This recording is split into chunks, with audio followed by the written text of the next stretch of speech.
Mr. President, on behalf of Marines all over the world, we thank you for this special observance of our 207th birthday of the Corps.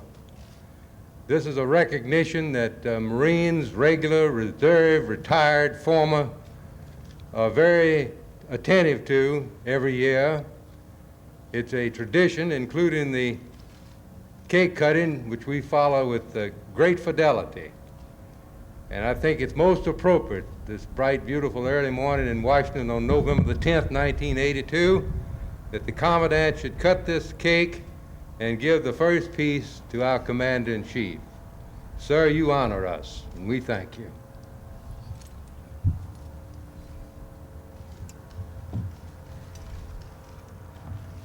This sword is reputed to be the oldest personal weapon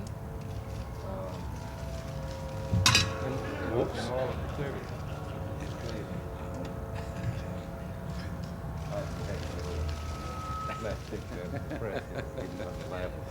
Well, I'm going to have one bite before I start talking.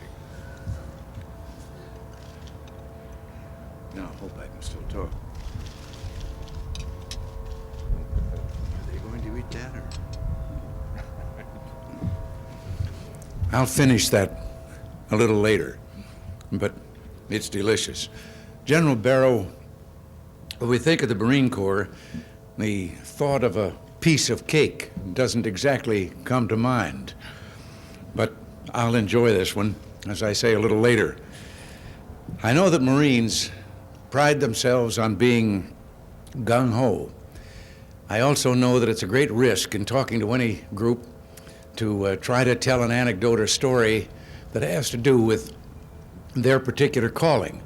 But I'm going to do that, even at the risk that you probably already know it. It has to do with that gung-ho spirit. There was a Marine detachment that was sent to an Army base to undergo some airborne training. A young lieutenant was explaining this all to them, what was expected, and then said that the plane would come over at about 800 feet. They would jump. They would then assemble and rendezvous with other forces in the area.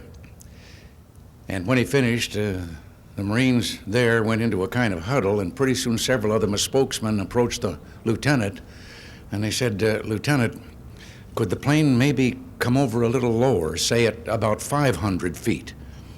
Well, he explained that no, it couldn't because the parachutes wouldn't have time to open. Oh, they said, oh, we're wearing parachutes? I think you have heard it. But anyway, seriously, I have great regard for the part that I am allowed to play here in the 207th birthday of the United States Marine Corps. Since the beginning of the Corps at the Tun Tavern in Philadelphia on November 10th, 1775, the term Marine has been associated with courage, military efficiency, and soldierly virtue.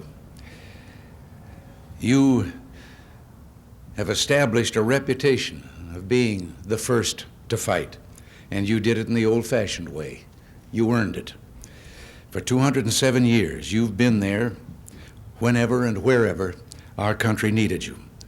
From the rigging of ships during the American Revolution to the brutal island battlefields in the Pacific in the Second World War, to the swamps and the rice paddies of Vietnam, you have never failed your country. And today, as we celebrate, your fellow Marines are standing watch in Beirut as part of a multinational force that is carrying out this government's commitment to help bring peace to that troubled area. The rapid and successful landing, the continued strong, responsible presence of our Marines in Lebanon is in the finest tradition of the Corps. Your readiness for such situations is vital to our national security.